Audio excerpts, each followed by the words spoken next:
all regions that I finally saw Crawdon for the amazing Pokemon that it is. Through Wonder Trade, I was given a competitive ready Crawdon, which I then took on to a free-for-all with some loser named, I think it was like some guy named Mystic Umbreon, I'm not sure. But the point was, I destroyed everyone with the thing, and I even made my good old pal Mystic rage like the 11-year-old child that he is.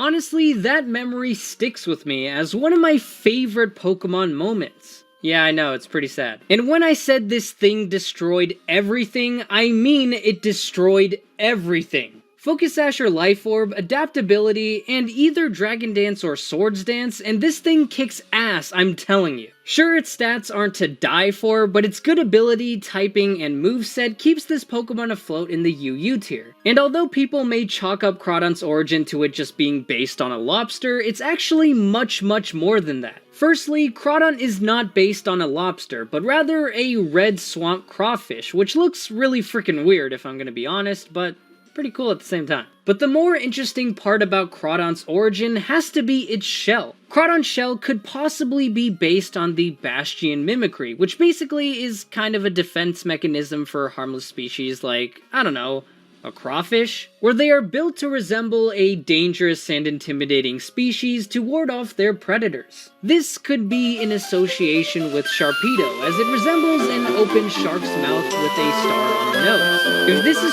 true, man, how cool is that for an origin? In all honesty, if I didn't include legendary Pokemon on this list, this Pokemon would no doubt be the top pick, but unfortunately, there's one more Pokemon that I feel is slightly better.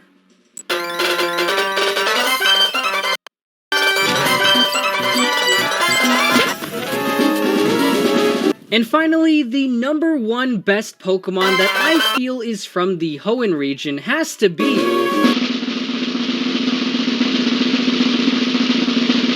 well, it's kind of a cop-out. The number one spot goes to all of the legendary Pokemon. If I can speak candidly for a second, I really couldn't pick from all of these amazing legendary Pokemon. They're all just so awesome in their own special way. Normally, I would pick Rayquaza in this situation, as it is in my top 2 favorite legendary Pokemon, but I also really want to talk about all the other legendary Pokemon. The Regis have a very cool origin being based on golems and a method of finding them, having to decipher Braille in order to find them. Then there's also Latios and Latias, who are in one of the most emotional movies in the Pokemon franchise and have an amazing origin in their own right. And finally, of course, we have the amazing legendary trio of Kyogre, Groudon, and Rayquaza. Kyogre being, of course, on the cover of my very first Pokemon game that I owned, Groudon just looking like an absolute monster, and Rayquaza just being one of my favorite Pokemon, period. Even the mythicals of this region are near perfect designs. I don't know what else I can say here. And of course, since they're all legendary Pokemon, they're all going to be amazing in battle in their own specific ways, and of course also have some amazing origins too. So as you can tell, it was really hard to narrow it down, so you have to understand the cop-out here. All in all, if I had to choose which region had the best legendary Pokemon in it, it would no doubt have to be the Hoenn region, which is why I decided to put all of them on this list.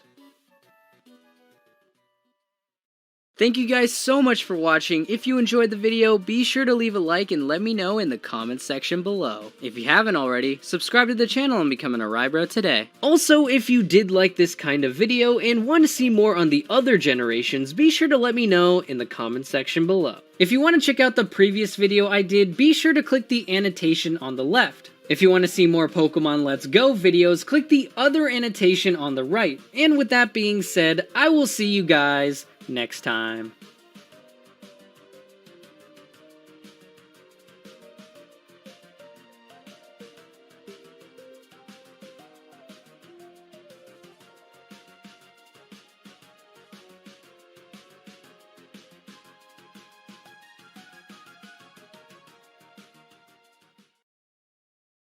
This video is sponsored by Quid. Were you ever the type of person who just loved to collect cards? Well, Quid is the perfect app for you. Quid is an application on your mobile device where you can collect stickers from your favorite games, TV shows, and movies. And you can get these awesome stickers by purchasing packs at the hub. But right after you create your account, you already get 10,000 free coins to start buying packs. You can also trade with your friends to get stickers you don't already have. I think my favorite thing about this app is that you can actually use these stickers as emojis and send them to your friends through text. That's pretty dang cool. You can find the app by going to your appropriate app store, search Quid, and it should be the first result. Or alternatively, you can just click the link in the description. Oh, and don't forget to add me on Quid as well. My username is Arizo. Please add me, I need friends to trade. I hope to see you guys there, and with that being said, let's get started.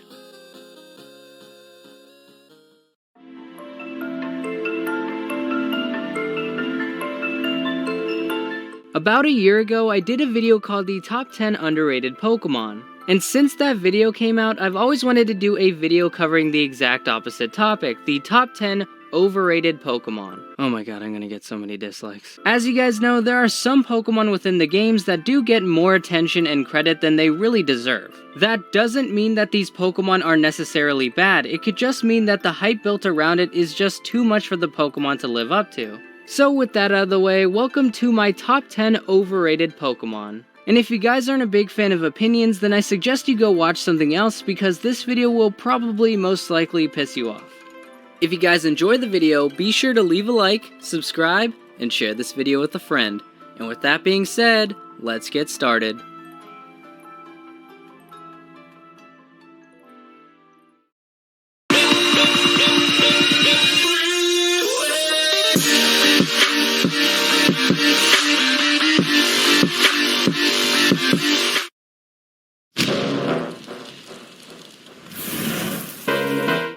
Starting off this list, we have the god Pokemon itself, Arceus. Let me just say before I go in that Arceus is a very, very good Pokemon. I mean, it's banned in VGC tournaments for a reason, right? But when you're labeled as the god of all Pokemon, you're bound to be a little overrated. To start off, its design does not look cool at all. Like, it just looks like a goat that got stuck in between a fence. Like what's so cool about that? Then there's also the plates. I personally don't think the plates are that cool, and since Gen 6 came out, there have been better ways to change your Pokemon's type. But I will admit these are very small complaints. Arceus is still very good in battle, but again, if you're labeled by the fans as the god and creator of all Pokemon, then you're going to be setting yourself up to be overrated. But since this Pokemon is very overpowered, it's just a little overrated, so please don't hate me.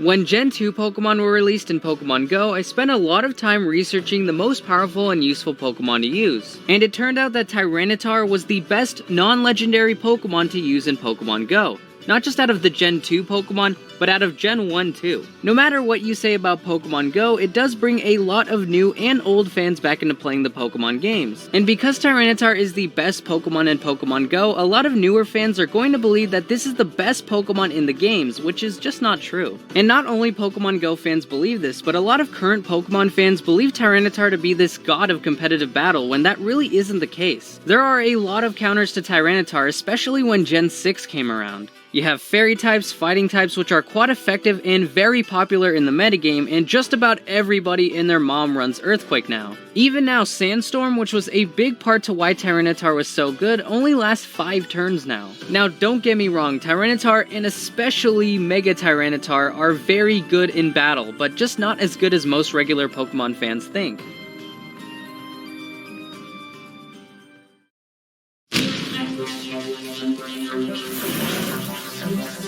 And here is where the dislikes will be at an all-time high. Mewtwo is overrated. I don't care how you slice it, it just is. First off, Mewtwo is my second favorite legendary Pokemon, so by no means do I hate Mewtwo. It's really just the fans that piss me off. Nobody, and I mean nobody, deserves 2 Mega Evolutions. That's just absurd. That is literally the only reason why I think it deserves to be on this list. It has a badass design, overpowered and I'd even say broken stats, and Mega Mewtwo Y is one of my favorite Mega Evolutions. I even love the movie it was in. But when you try to give the same same Pokemon 2 Mega Evolutions? No. No. That will not fly. I don't care if you're the first legendary, the last legendary, the in-between legendary, or can rainbows, there are plenty of other Pokemon that deserve the Mega Stat boost. Plus, I also think it's really unfair to get on Charizard for having 2 Megas, and trust me, I'll get to him later, but then turn around and not give any flack to Mewtwo for doing the same exact thing. It's just hypocritical.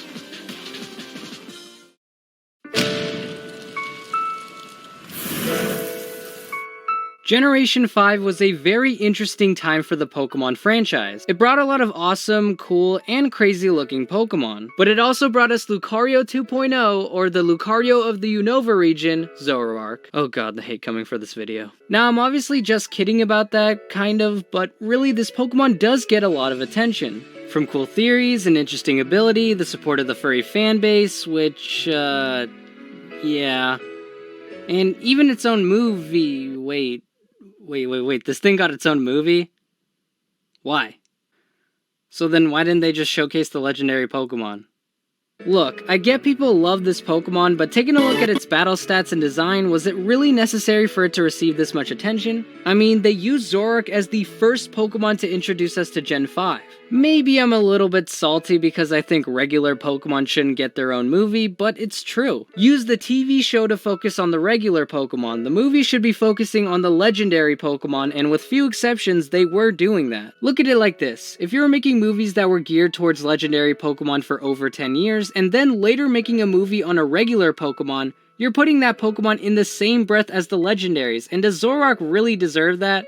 No! It's just not that amazing. And just because I know there will be people mentioning this in the comments, yes, Suicune, Raikou, and Entei were all in the Zoroark movie. But the movie was still centered around Zoroark. The 3 beasts were kinda just side characters, so my point still stands. And with all that attention that Zoroark receives, it just makes it overrated.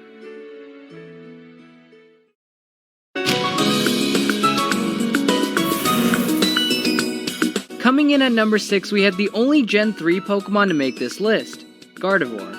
It's kind of hard to say why Gardevoir is so overrated, so I'll do my best to explain. Ever since this Pokemon was introduced to us in 2002, fans could not get over the fact that this Pokemon looked very feminine. And due to that fact, none of us can ever search Gardevoir on the internet because of stupid fans over-sexualizing this Pokemon. Why? Why must you make Gardevoir do that? But anger aside, due to the undying popularity of this Pokemon, it's bound to become a bit overrated. And come on, it's not that great in battle, and there are far better Psychic types. Now I want to make it clear that I'm only referring to regular Gardevoir before Gen 6, and not Mega Gardevoir, because prior to Mega Evolutions even existing, this Pokemon was receiving a lot of attention. Maybe again my emotions are factoring into this, but you know what? I don't care. You guys ruined my childhood with this shit.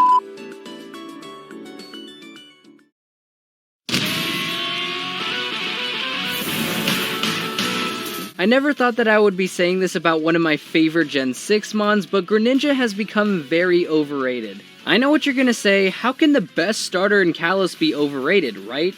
Well, it's largely in part due to the anime. In the XYZ anime, Greninja and the bond it had with Ash became almost like the center focus of the entire series. And it not only got the spotlight there, it was also featured in the Sun and Moon demo, Smash Bros, and even got its own special form. This Pokemon was even voted the most popular Pokemon in Japan thanks to a poll that was taken back in June. It beat out Mewtwo, Arceus, Mew, and even the Great Pikachu. But does this Pokemon really deserve all the praise and attention? Sure, it's a great Pokemon and all, but when you are faced with monumental levels of hype, you are going to fall short in some ways. Greninja's downfall isn't with its abilities as a Pokemon, but with the fans that overhype this Pokemon.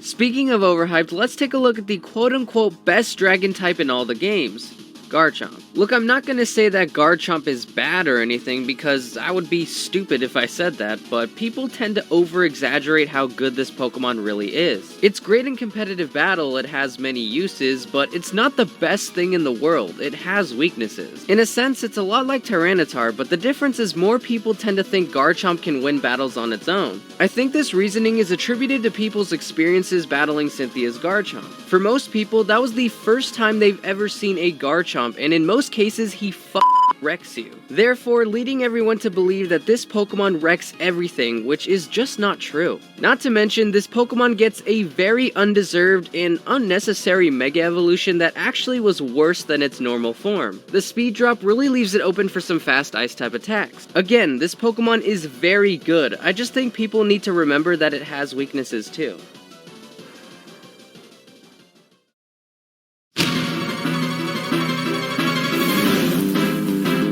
Aura, I'm sorry. I hope you could forgive me after this, but your mascot is overrated as hell. Maybe not as overrated as my mascot, but still very overrated. This Pokemon has it all, from its own movie, a cult following, being the first Mega Evolution you see in the X and Y game, to even pretty okay stats. But again, like Zoroark, I really don't think any Pokemon besides Legendary should have its own movie, especially if you're using said Pokemon to introduce the new Pokemon region. You should always want to use the cover star of the next Pokemon game to introduce the new region, it just makes sense that way. But there are more reasons as to why this Pokemon is so overrated. It's heavily featured everywhere, fans treat it as if it's a god, and regular Lucario isn't the best thing in the world in competitive battle. Its pretty average speed combined with its paper defenses really kills this Pokemon. Not to mention that every Pokemon nowadays carries Earthquake. Please don't come at me, Lucario fans, I actually really love Lucario, but you gotta admit, it's a little overrated.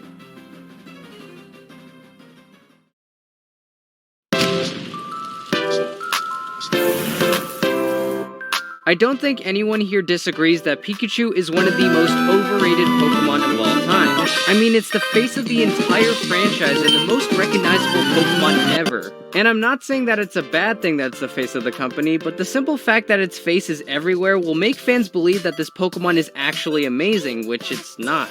Competitive-wise, it's really bad. Sure, it may be faster than your average middle stage Pokemon, but besides that, all of his other stats are base 55 or under, which if you didn't know, is really bad. Now again, I don't mind that Pikachu is the face of Pokemon because it really does appeal to both genders. Guys find it pretty cool looking, and girls find it adorable and cute. But on the flip side, new coming Pokemon fans will think this Pokemon is great and will probably not even think about evolving it because of the way Ash uses his Pikachu. Which is also another thing, Pikachu in the anime is so freaking good. Except for that time where he lost to a level 5 Snivy, but let's just forget that one. But for the most part, Pikachu pulled out a lot of key victories. And come on, out of all of you guys who watched the Pokemon anime, who didn't want to use a Pikachu on their team? You gotta face the facts, man, Pikachu is a bit overrated.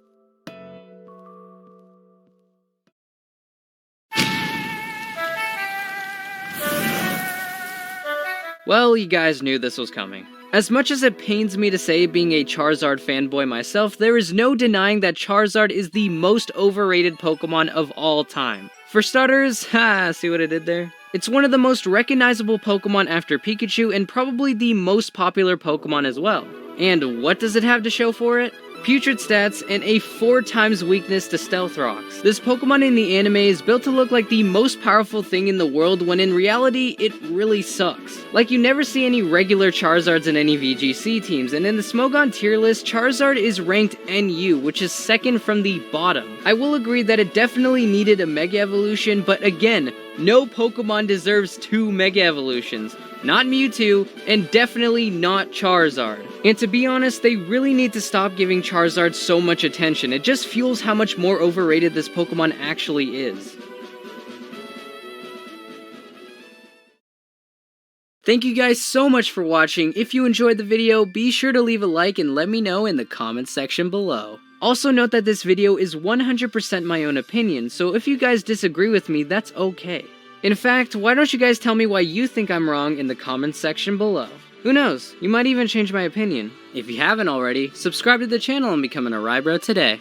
If you want to check out the previous video I did, then be sure to click the annotation on the left. If you want to see what my top 10 underrated Pokemon are, then be sure to click the other annotation on the right. Also, don't forget to check out Quid, the link again is in the description. And with that being said, I will see you guys next time.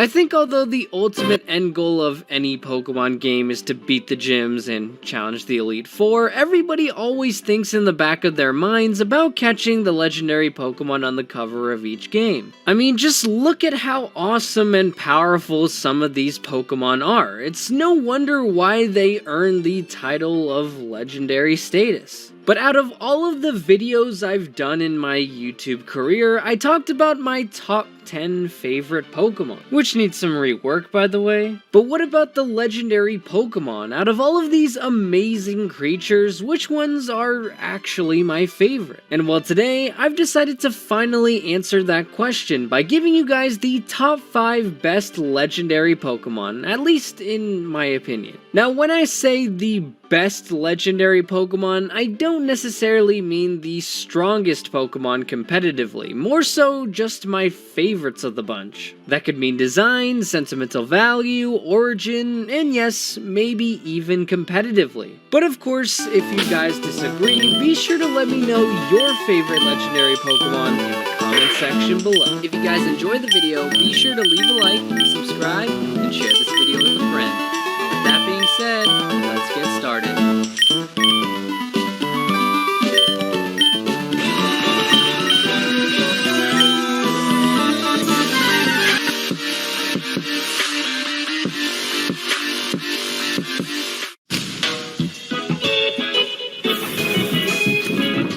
I gotta say, Pokemon Sun and Moon, while having their flaws, certainly pulled through in the legendary Pokemon department. From the adorable and cute Cosmog to improving legendary Pokemon of the past like Zygarde, there's just so many gems that come from Alola. But I gotta say, my personal favorite to come out of the 7th generation has to be the cover star of Pokemon Sun, Solgaleo. While Lunala and the Guardian Deities are no slouch at all, Solgaleo just has a special place in my heart because I just love lions. Solgaleo to me is what a Pokemon like Pyroar should have been. It's menacing, badass, and doesn't look tacky at all. At first I will say though, I was a bit disappointed that Solgaleo was not a fire type because lions and fire go together like maple syrup and pancakes. And with it being the cover star of Pokemon Sun, having some hot colors on its palette, and Sunsteel Strike just looking like a fire move, I just thought it made no sense for it to not be at least part fire type. But when you dive deeper into the Pokemon's lore, I found out that the outside isn't all that matters, and Solgaleo's origin is actually one of the coolest out of any legendary. Solgaleo is based on a lion with a sun motif, a fairly common motif in many Western and Middle Eastern cultures. In particular, Solgaleo is a reference to the alchemical line, and of course, alchemy, the medieval precursor of chemistry. As it's being described as devouring the sun, in alchemy, a lion eating the sun represents the purification of metals, which often leads to steel. Finally, being the emissary rather than the personification of the sun, as well as being able to pass through different dimensions, Solgaleo might lend some inspiration from the Eye of Ra, a goddess usually described as a lion that is the sun's protector in Egyptian mythology as it travels through the underworld.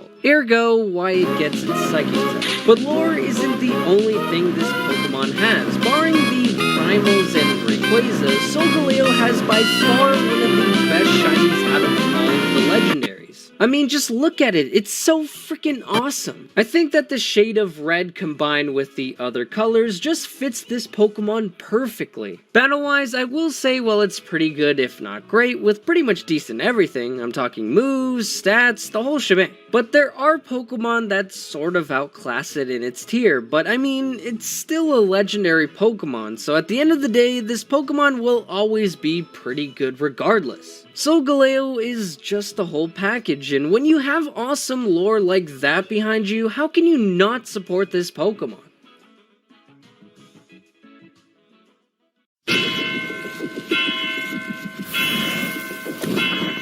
Now I know I said Solgaleo will always have a special place in my heart, but Kyogre, I will always hold near and dear to my heart. Although the first ever Pokemon games I played was Pokemon Gold and Silver, the first ever Pokemon game I actually owned was Pokemon Sapphire. And of course, the cover star of that game is none other than the King of the Sea, Kyogre. I mean, it's just such a majestic Pokemon. I know people tend to gravitate towards the more badass Groudon, but there was always something about Kyogre that just attracted my attention more. I don't know if it was because Free Willy was one of my favorite movies as a kid, but it just did. And Hebrew Legends played a big part in some of the Gen 3 legendary Pokemon, and Kyogre is no different, being based on the Leviathan, the unconquerable primal master of the sea. Look, I know I said Groudon is badass and all, but how can you not think that's freaking awesome? There are so many cool stories about the Leviathan, but I think the best thing about it has to be the fact that it can also breathe fire. Also, the Hebrew word for Leviathan is now used for whales in modern Hebrew, which is definitely why Kyogre's appearance also draws inspiration from whales. And although I'm not the biggest fan of pink shinies, obtaining a shiny Kyogre is well worth it simply because of how amazing shiny primal Kyogre looks. Make any shiny a nice sleek black color and it's absolutely perfect. And speaking of which, Kyogre already was an amazing Pokemon battle-wise, but when you add its primal version to the mix, it just makes things unfair. 150 physical attack, 160 special defense, and 180 special attack. I mean, need I say more here? Combine that with an amazing move pool and a great ability in Drizzle, and you pretty much got yourself a Pokemon that will make you shit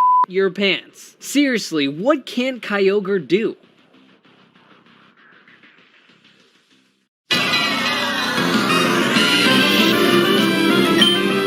What can I really say about Generation 4? Though not my favorite games of all time, I can't deny how good Pokemon Diamond and Pearl were. They introduced great mechanics, stories, starters, and of course, legendary Pokemon. But by far the best legendary to come out of the Gen 4 games has to be the god of the distortion world, Giratina. I mean, I know this Pokemon may have some inspiration from Satan himself, but come on, how can you not think this Pokemon looks badass? Whether it be its bulky looking altered form or its more serpentine origin form, both look intimidating, awesome, whatever superlative you want to add, it's got it. Now when it comes to the origin, this Pokemon has several different references from the devil, the Seta, and even antimatter. The Seta probably has to be one of the more interesting ones because it's based on a Japanese fairy tale called My Lord a Bag of Rice. What a name, by the way. The Seta is said to be a large centipede that prey on dragon hatchlings and can be as large as frickin' mountains. But the latter is what Junichi Masuda himself stated Giratina was, the personification of antimatter. The story basically goes that since Arceus, its counterpart, went around creating everything we see in the Pokemon universe, it somehow accidentally created Giratina. This is the case because whenever matter is created, antimatter forms as well, cancelling each other out. So where Arceus creates, Giratina destroys. Which is why Giratina always had these tie-ins to the devil and hell, because Arceus is viewed as God.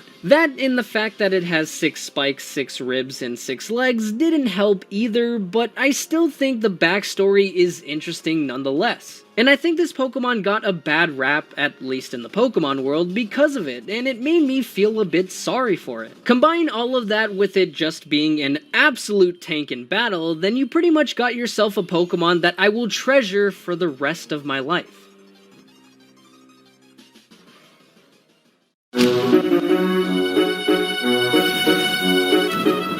As we all know by now, Pokemon Sapphire was the first ever Pokemon game that I actually owned. And trust me, while I do love Kyogre for that sentimental value, it's not my favorite legendary from Generation 3. No, that title would have to go to my second favorite legendary Pokemon of all time, Rayquaza. I don't really know how to put into words what I like about this Pokemon design-wise, but it's just really freaking cool. It's the perfect mixture of menacing, badass, majestic. It's just such a perfect Pokemon. I think I first fell in love with this Pokemon right as I first saw that opening title sequence in Pokemon Emerald, and it just further solidified itself when I saw how awesome it was in the Destiny Deoxys movie. One of my personal favorite movies in the entire Pokemon franchise. Even though Rayquaza was sort of the antagonist in the movie, I found myself rooting for him to win. And that's just because it's so freaking badass. Rayquaza, like Kyogre, is also based on the Hebrew legends, but this time of Ziz, a giant griffin-like bird who is the incomparable primal master of the sky. Its appearance also draws inspiration from other creatures of mythology such as the Chinese dragon and the lindworm. Alternatively, Rayquaza matches the description of the Aztec god Quetzalcoatl, who was depicted as a flying serpent and created the boundary between the earth and the sky. And we're just talking about Rayquaza's regular design. Once Omega Ruby and Alpha Sapphire came out, they added a new Mega Evolution in Mega Rayquaza, making an already powerful and amazing Pokemon even better. Now, in contrast to how I dislike the fact that Salamence got a Mega Evolution, Rayquaza's Mega Evolution was more tied into the story, so I kind of gave it a pass here.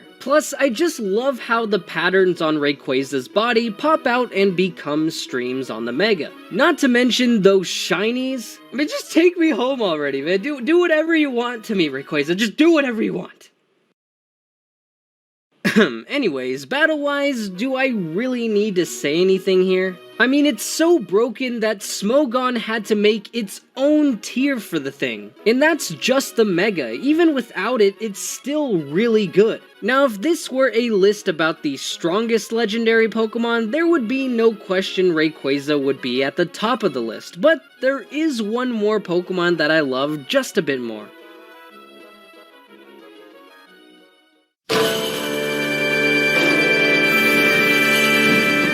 Now, if you guys saw my video last week on the top 5 Pokemon that everybody loves, then you should already know who's rounding up the top of this list. It's none other than the Guardian of the Seas, Lugia. I mean, what can I say about this guy that hasn't already been said in previous videos? Well, I was first introduced to Pokemon by a close family relative that lent me his Game Boy Color and a copy of Pokemon Silver. Yes, Pokemon Sapphire was the first game I owned, but like I said before, Pokemon Gold and Silver were the first Pokemon games I ever played. Lugia was a big part of my childhood simply because I saw it so much during those times. And although Hoa was pretty cool and all, I was always mesmerized by Lugia simply because of how awesome it was in the Pokemon 2000 movie. Plus, I don't know, I always thought the design was so freaking adorable too. I mean, just look at baby Lugia.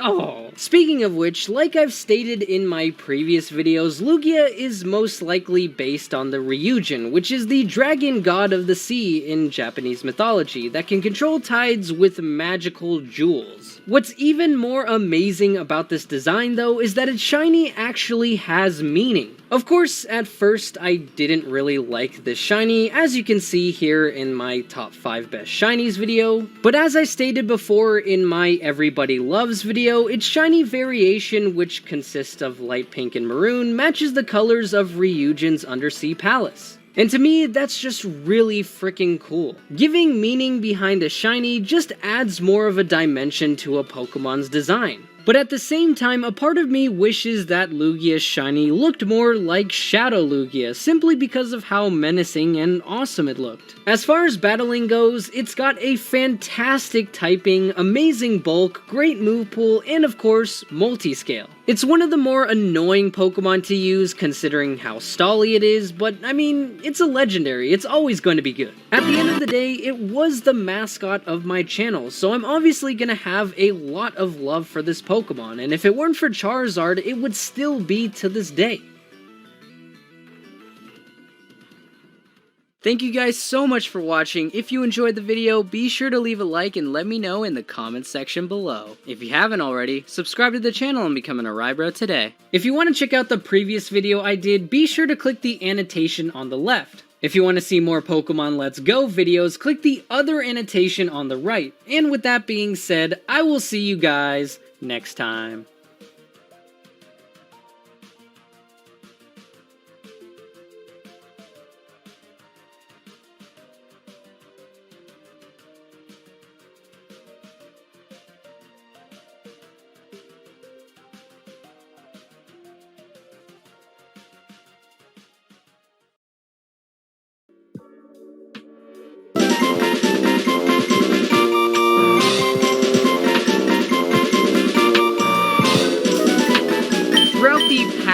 22 years that Pokemon has been around, there have been a plethora of really strong Pokemon. So many, in fact, that I've decided to devise a list of what I believe to be the top 10 strongest Pokemon of all the times. You devised the list? By yourself? Without any help? Working on my own video without any help. Yeah, you're right, that doesn't sound like me. Let me rephrase that. So many, in fact, that Callum and I decided to devise a list of what we believe to be the top 10 strongest Pokemon of all the times. That's better. But before we start the video, there are a couple of rules we want to lay down for you. First off, no legendaries, mythicals, ultra beasts, or megas. When we say strongest Pokemon, we don't mean in terms of the highest attack stat. We're looking at everything a Pokemon can do overall. Looking at stats, movesets, abilities, weaknesses, how versatile it is in battle. We did this to keep the list fresh, otherwise we'd just be stating the obvious. And we would also like to minimize the amount of Pokemon with the same typing because most of them function the same in battle, such as Skarmory and Ferrothorn, and would just be repetitive. But besides that, anything goes. And if after this video you're still hungry for another top 10 to watch, Arizo and I did one over on my channel where we talk about the top 10 best Hackmons. If you don't know what that is, don't worry, we explain it on my channel. And if you guys want to check that video out, the link to it will be in the description as well as in the end card. If you guys enjoyed the video, be sure to leave a like, subscribe, and share this video with a friend. And with that being said, let's get started.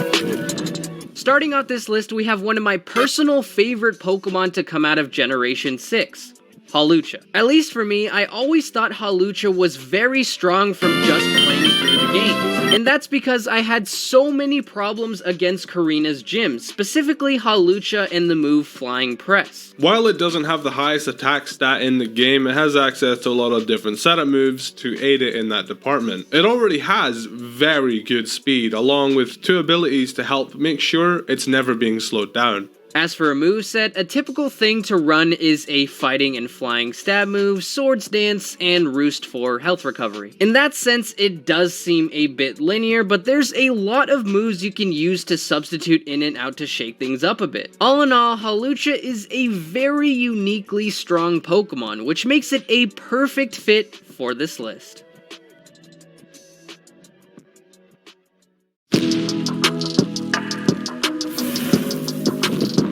Strength comes in different shapes and sizes. Just because this list is all about strong Pokemon doesn't necessarily mean it's all about raw power. While Mamoswine is killing it with 130 base attack, it does have a lot of other functions that make it a strong Pokemon overall. The thing that's so great about Mamoswine, as well as a lot of the other Pokemon on this list, is that when you see one in battle, you don't know for sure what its role is going to be. You can probably count on it having Earthquake, but that's kind of it. Mamoswine can be a strong lead against your opponent. If you give it a Focus Sash and some Stealth Rocks to set up, it has access to Endeavor, which, if you can survive with a Focus Sash, will allow you to bring your opponent down to 1 HP, and then finish it off with a prior AI shard. This is just one example. There's plenty of other moves or items Mamoswine can use to its advantage and still be viable. Since there's so much to talk about with Mamoswine, we'll just list out a few of its quirks rather than just going into full detail. Mamoswine can make great use of a Choice Scarf or Choice Band. It's bulky enough for leftovers to be effective, slapping a Life Orb on it would do wonders. It gets the Thick Fat ability, meaning fire type moves are no longer super effective,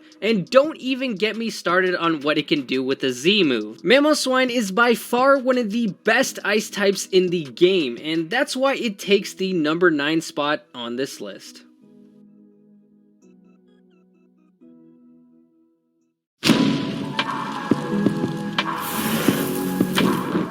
When it comes to starter Pokemon, I think we can all agree that there are some really strong starters. Greninja, Blaziken, Infernape, and let's not forget the best of them all, Charizard. No? Not just me?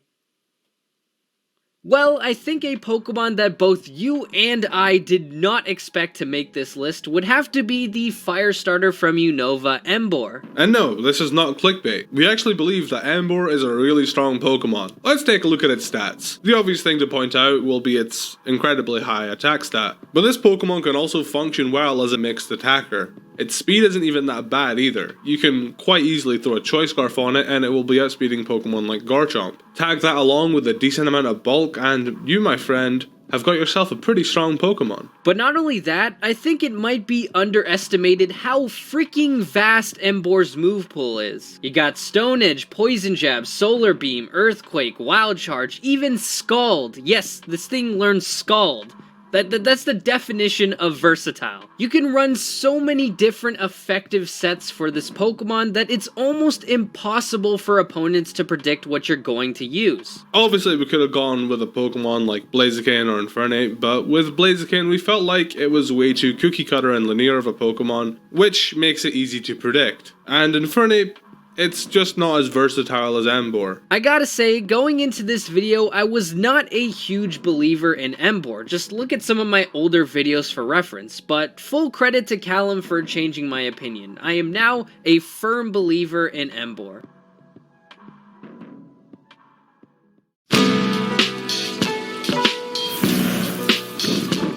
I want you guys to think of the first thing that comes to mind when I say strongest Pokemon. Personally, I think of Machamp, Rayquaza, Conkeldurr. I bet you thought of a bunch of similar Pokemon. Big, strong, masculine Pokemon. I brought this up because number 7 is the complete opposite of that and might catch you by surprise, especially if you're not into the competitive side of Pokemon. Sylveon. First off, the Fairy typing is one of, if not the best typings in the game, period. And out of all of the evolutions, Sylveon got by far the best stat distributions with base 130 special defense, 110 special attack, and 95 HP. And with Sylveon's access to moves like Heal Bell and Wish, it can be very unpredictable. Versatility is one of the many things that can make a Pokemon powerful. That unpredictability is too valuable. With Sylveon, you can never be too sure if it's going to be a cleric set or if it's an offensive set. Usually having access to multiple abilities is required to make a good versatile Pokemon, but not with Sylveon. You have two choices, Cute Charm or Pixelate. Cute Charm can be useful, but most of the time you'll find Sylveon running Pixelate plus Hyper Voice. Sylveon will be doing chunks to your team because of this, and that's why we decided it deserved the 7th spot on this list.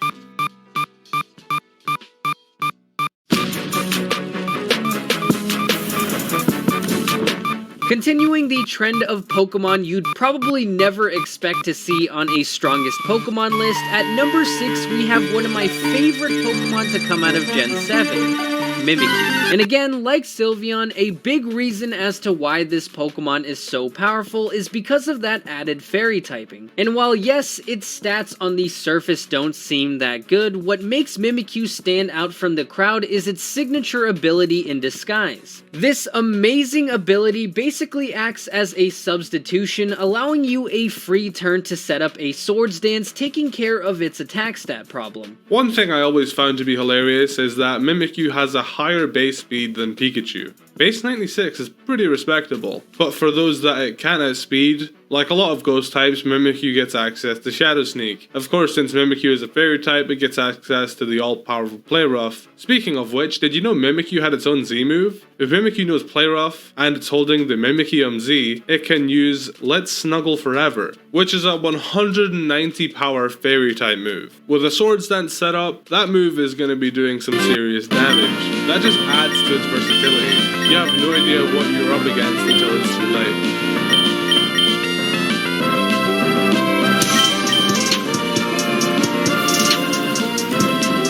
One of my favorite features of Generation 7 was Alolan forms. Taking an old Pokemon and revamping it both visually and changing their type, ability, as well as a slight stat change can go a long way. One of the biggest changes had to be Alolan Marowak. Not only does Alolan Marowak look much cooler than regular Marowak, but but it's also a lot better in terms of battling. The main changes Alolan Marowak brought to the table was its typing. Rather than being a pure ground type, it's now a ghost and fire type, which right off the bat doesn't sound too great. It has 5 weaknesses and isn't very fast, so you wouldn't really expect it to do that great in battle. But even though it has 5 weaknesses, it has double the resistances when it has Lightning Rod as its ability. Speaking of which, its amazing abilities in Lightning Rod and Rock Head in tandem with the Thick Club carves a great niche for Marowak as a wall breaker. And the fact that electric type Pokemon run rampant in the metagame, it's nice to have a Pokemon on your team that can tame the likes of Tapu Koko and Xurkitree. With Rockhead, that basically allows you to fire off incredibly strong Flare Blitzes with absolutely no repercussions. The problem with this Pokemon though that keeps it from getting farther up this list is that one knockoff basically ruins Marowak's life. But getting past that, you've got yourself a very powerful Pokemon.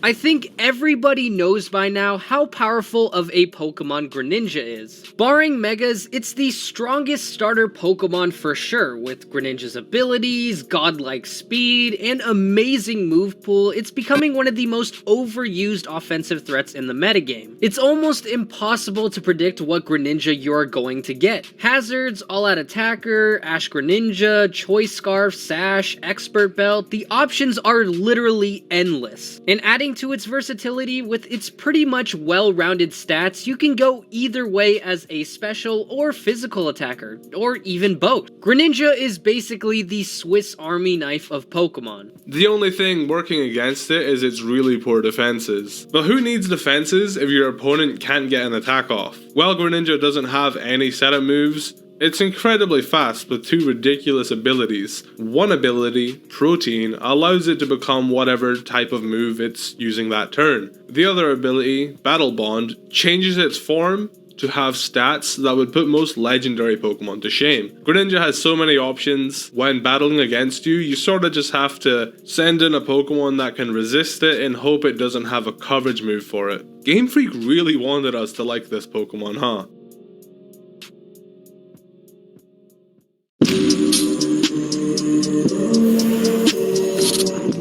Coming in at the 3rd spot, we had a tough choice narrowing it down. The contenders for number 3 were Lucario, Bisharp, and Scizor. 3 amazing Steel-type Pokemon. After a lot of thought, we decided that number 3 would go to Scizor, and here's why. As great and versatile as Lucario is, it's always outshined by its Mega Evolution. On the other hand, Scizor is one of the few Pokemon with a Mega Evolution that, in some cases, is better off without it. Which, like I've said throughout this list, means you don't quite know what you're up against. And then we have Bisharp. Bisharp is great, but it's kinda one-dimensional. You already know what moves it has from the team preview. Scizor also has almost no worries when it comes to weaknesses. Since it is a bug in Steel type, it's left with only one weakness, which is the Fire types. Ability-wise, you'll only ever see Scizor using Technician, an ability that boosts the power of moves that are below 60 base power, which just so happens to be very common in Scizor's move pool. Scizor can also make great use of Swords Dance on a turn where you force your opponent out, or if you want to be extra, you could run a defensive Scizor and have it no Tailwind or even Defog. Have we mentioned it learns Knockoff, by the way? The thing is, Scizor has a lot it can do with very little weaknesses to stop it. That's why it's number 3 on our list.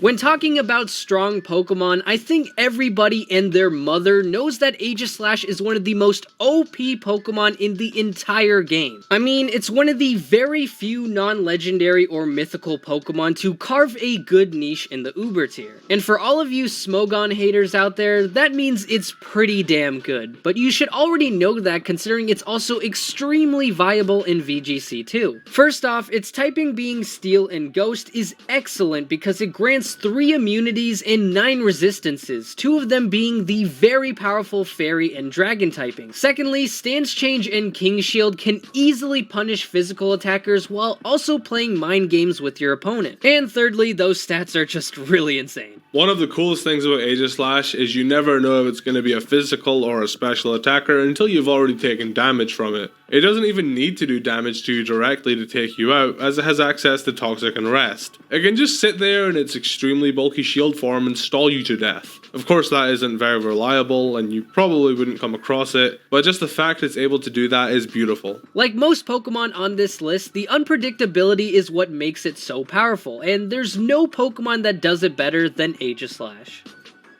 Well, except for one.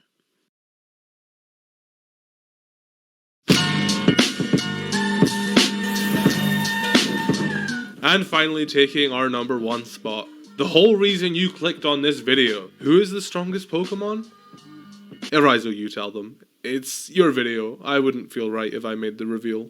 Okay, I guess. Well, the number 1 entry on our top 10 strongest Pokemon of all time may come as a shock to you. Nah, I'm just playing. It's actually not that surprising. The strongest Pokemon of all time is also the best pseudo-legendary Pokemon of all time, Garchomp. While it may seem like a bit of a generic pick for the number 1 strongest Pokemon, Garchomp has definitely earned that title. This Pokemon has been a menace since it was introduced in Generation 4, and even the addition of Fairy type didn't slow it down. Hell, regular Garchomp is better than its Mega Evolution. That's when you know a Pokemon is good. I also want to add Garchomp doesn't even get access to Dragon Dance. If it did, I have no doubt in my mind it would be Ubers for sure. Type-wise, it has 2 of the most offensive types in the game, being Dragon and Ground. And with those 2 types, it provides great stab combos which gives decent coverage just by itself. And speaking of coverage, it also gets access to the move Poison Jab to defend against those fairy types. But every Pokemon has to have its weakness. Garchomp will probably want to run at the sight of an Ice type, but there's a lot it can do. Dragon Claw, Earthquake, Stone Edge, Fire Blast, even Dragon Rush if you're brave enough. And those are just the common moves. Garchomp has plenty of other random moves you can make work, just because it's on Garchomp. Look, I know I said Greninja is the Swiss Army knife of Pokemon, but Garchomp is that, but on steroids, because with its overall balanced stats across the board, there's literally endless possibilities for its movesets. Thank you guys so much for watching. If you enjoyed the video, be sure to leave a like and let me know in the comments section below. If you haven't already, subscribe to the channel and become an Aribro today. I would also like to thank my good friend Callum, or Hoodlum Scrafty, for joining me today. Hey, no problem, man. Thanks for having me. If you like what you saw here today, Arizo and I did a video on my channel where we talk about the 10 best hacked Pokemon. So feel free to come check that out. Link to that will be on the iCard on the top right of your screen, as well as in the end card. But if you're already here from Callum's channel, why not stick around and watch some of my other videos? On the right side of your screen will be a link to my top 10 worst Pokemon video. Be sure to go check that out. And with that being said, I will see you guys next time.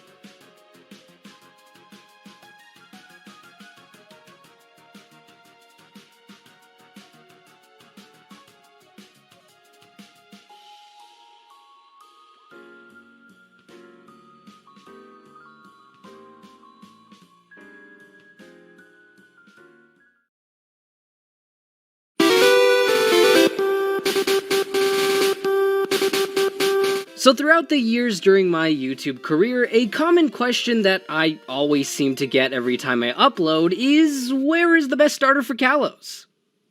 But with Kanto Pokemon. But after that, it's, do you like this Pokemon? Do you hate this Pokemon? Is Umbreon the worst Pokemon to ever be created? That one's one of the more common ones. And well, I've grown tired of those questions. And I've run out of ideas, so I'm gonna steal Laura's video. Which you should totally go check out, by the way, after my video, of course, because I'm more important, I'm better, if you leave, I'll friggin' kill myself. So with that in mind, I decided to do a video giving my personal opinion on every single Pokemon Gens 1 to 7, and we'll be continuing